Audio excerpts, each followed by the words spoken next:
SSC 26 রসায়নে এ plus পাওয়া কি আসলেই কঠিন?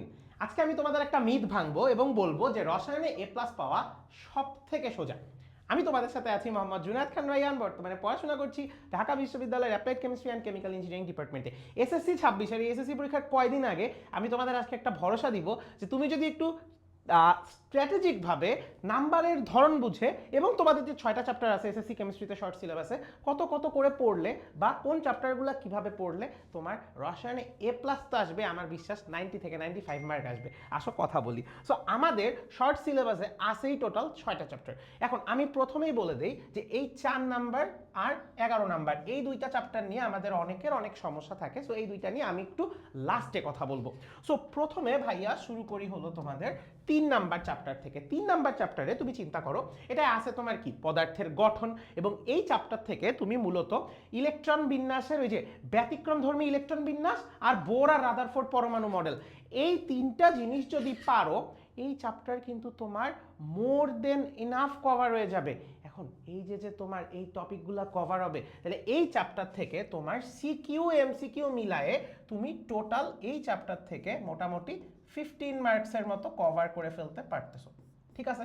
আচ্ছা, এরপর তোমার চলে আসে 5 নাম্বার চ্যাপ্টার। আমি 4 নাম্বার চ্যাপ্টার নিয়ে একটু পরে কথা বলবো, বিকজ পর্যায় সারণী নিয়ে অনেকে অনেক ধরনের ভয় কাজ করে। এখন রাসায়নিক বন্ধন, এই রাসায়নিক বন্ধন অধ্যায়টায় তুমি যদি শুধুমাত্র তোমার কি বলতো আয়নিক বন্ধন, সমযোজী বন্ধন, ধাতব বন্ধন এগুলা কিভাবে আঁকতে হয়, কোনটার কোন বৈশিষ্ট্য, পানিতে কেন দ্রবীভূত হয়, কেন দ্রবীভূত হয় না, এই টপিকগুলো জানো এবং যোজনী সম্বন্ধে একটা বেসিক আইডিয়া থাকে, এটার শর্ট কোশ্চেন ক খ এমসিকিউ সবটুকু কভার হয়ে যায়। ঠিক আছে? তাইলে তোমার এই 5 নাম্বার চ্যাপ্টার থেকে আমার আরো 15 মার্ক কভার হয়ে যাচ্ছে। এখন এই দুইটা চ্যাপ্টার খুব ইজি, আমি বলবো তোমার এই 6টা চ্যাপ্টারের মধ্যে এই 3 আর 5 নাম্বার চ্যাপ্টার সব থেকে সোজা। তাইলে এই দুইটা চ্যাপ্টারকে তুমি একদিনে পড়ার চেষ্টা করবা। দুইটা চ্যাপ্টার তুমি যখন রিভিশন দিবা একদিনে রিভিশন দিবা। অন্যান্য অনেক ভিডিওতে বলে দিছি একটা চ্যাপ্টার কিভাবে রিভাইজ দিবা। এখন তোমার চলে আসে 6 নাম্বার চ্যাপ্টার ভাইয়া। 6 নাম্বার চ্যাপ্টার পুরাটাই হলো অ্যানালিটিক্যাল। তুমি ম্যাথমেটিক্যাল টপিকগুলা ভালো মতো পারলে দেখবে এই টপিক তোমার হয়ে যাচ্ছে। সো এই চ্যাপ্টারটা থেকে মূলত একটা জিনিস এনশিওর করবা, তুমি কি মোল সংখ্যা বের করতে পারতেছো নাকি, এবং তুমি শতকরা সংযুতি থেকে যে তোমার স্থূল ও আণবিক সংকেত নির্ণয় এইটা আর উৎপাদের শতকরা পরিমাণ।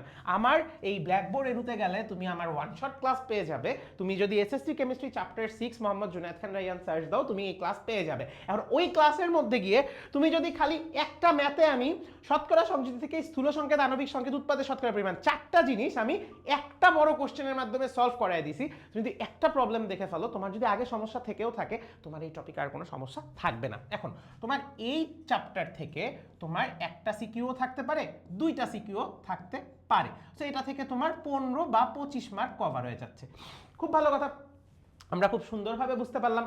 এখন এরপর চলে আসে তোমার 7 নাম্বার চ্যাপ্টার। ভাই 7 নাম্বার চ্যাপ্টারের কোশ্চেনই আছে 3টা, জারণ সংখ্যা, জারণ বিজারণ বিক্রিয়া আর হলো তোমার লাসাতেলিয়ার নীতি, এইটা থেকেই কোশ্চেন আসবে। এখন তোমার তাপ উৎপাদী বিক্রিয়া, তাপহারী বিক্রিয়া, আর্দ্র বিশ্লেষণ বিক্রিয়া, অধক্ষেপণ বিক্রিয়া, এই জিনিসগুলা তুমি কিভাবে করতে পারো বলো তো?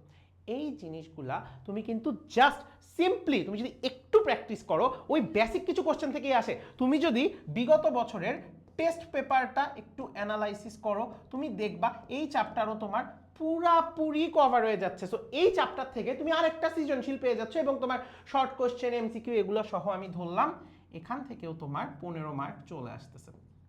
তাইলে অলরেডি আমরা 2টা ইম্পর্টেন্ট অধ্যায় পর্যায় সারণী আর আমাদের জৈব যৌগ খনিজ সম্পদ জীবাশ্ম বাদ দিয়েও আমরা অলরেডি 60 থেকে 65 মার্কসের মতো আমাদের কভার হয়ে যাচ্ছে।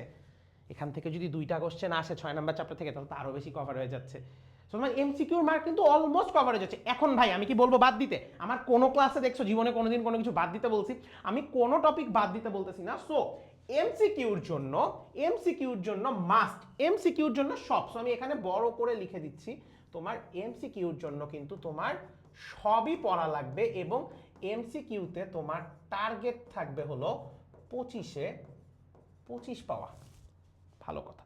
তাইলে এইবার আমি তোমাকে বলছি, ধরো তোমার পর্যায় সারণীতে সমস্যা, আমি একটা অধ্যায়কে বেসিক ধরে বলতেছি, হইতে পারে তোমার 4 নম্বরের সমস্যা না থেকে 7 নম্বরের সমস্যা আছে, তুমি জিনিসটা জাস্ট ইন্টারচেঞ্জ করে নিবা। তোমার 4 নম্বরে যদি সমস্যা থাকে, তুমি 4 নাম্বার চ্যাপ্টার থেকে ধরো শুধু এমসিকিউর জন্য পড়লা। এখন এখানে আমার একটা প্রো টিপ আছে, তুমি যদি একটা এক্সট্রা সাজেশন আছে, এই 2টা চ্যাপ্টারে তোমার প্রবলেম, 6টা চ্যাপ্টারের মধ্যে যদি তোমার 2টা চ্যাপ্টার প্রবলেম থাকে, জিনিসটা একটু বাজে না, একটা চ্যাপ্টার একটু ভালো করে পড়ার চেষ্টা করবা। ধরো আমি ধরে নিলাম আমি নিজে কি করতাম, যে এইটা কম পারতাম, এখন কিন্তু অনেক ভালো পারি, পড়াইতে থাকি বলি, বা আমি নিজে কেমিস্ট্রি কেমিক্যাল ইঞ্জিনিয়ারিং পড়তেছি জন্য পারি, বাট এইটার সিকিউর পিছে তুমি যদি ভালো নজর দাও, ভালো জোর দাও, তুমি মোটামুটি শিওর থাকতে পারো তোমার এটা সিকিউর জন্য ভালো মতো পড়লে তোমার এখান থেকে 25 মার্ক কভার হয়ে যাচ্ছে। সো যার এইটা স্ট্রং থাকবে, যদি তুমি ধরো 2টা চ্যাপ্টার পারো না, সেটার মধ্যে যদি 11 নাম্বার অধ্যায়টা না থাকে, তোমার কিন্তু অটোমেটিক্যালি কভার হয়ে যাচ্ছে। সো এইটার সিকিউটা কিভাবে অ্যানালাইসিস করবো আমি তোমাকে বলি। আমার ওয়ান শট ক্লাসে যাবা, ক্লাসে গেলে আমার কোশ্চেনগুলো দেখবা, মোটামুটি 9 থেকে 10টা কোশ্চেনের সলভ দেখবা, দেখবা তোমার টপিক সব কভার হয়ে যাচ্ছে, বিকজ একই টপিক থেকেই কোশ্চেন আসে, কোশ্চেন রিপিট হয় না, বাট টপিক রিপিট হয়, একই কোশ্চেন আসে, বারবার আসে, ওই টপিকগুলো খালি পড়বা, দেখবা তোমার 11 নম্বর চ্যাপ্টার কভার হয়ে যাচ্ছে। এটা শুধু এমসিকিউর জন্য পড়লেও তখন কোনো সমস্যা থাকবে না। সো এমসিকিউতে তুমি যদি 25-এ 25 নজর দাও এমসিকিউর জন্য, তুমি যদি সেটা শুধু টেস্ট পেপারও পড়ে যাও না, তাও তোমার হবে, বিকজ তুমি বেসিকটা জেনে দেন তুমি টেস্ট পেপারটা সলভ করতেছো, আমি ধরে নিচ্ছি।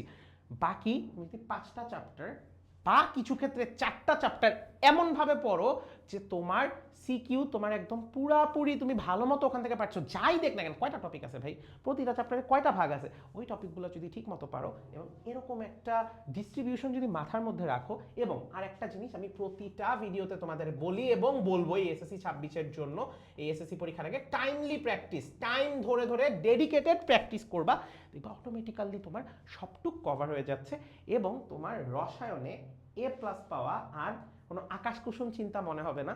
তুমি খুব ভালো মতো 80 তো না, আমার বিশ্বাস তুমি 90 থেকে 95 তুলে ফেলতে পারবা। আল্লাহ হাফেজ সবাইকে।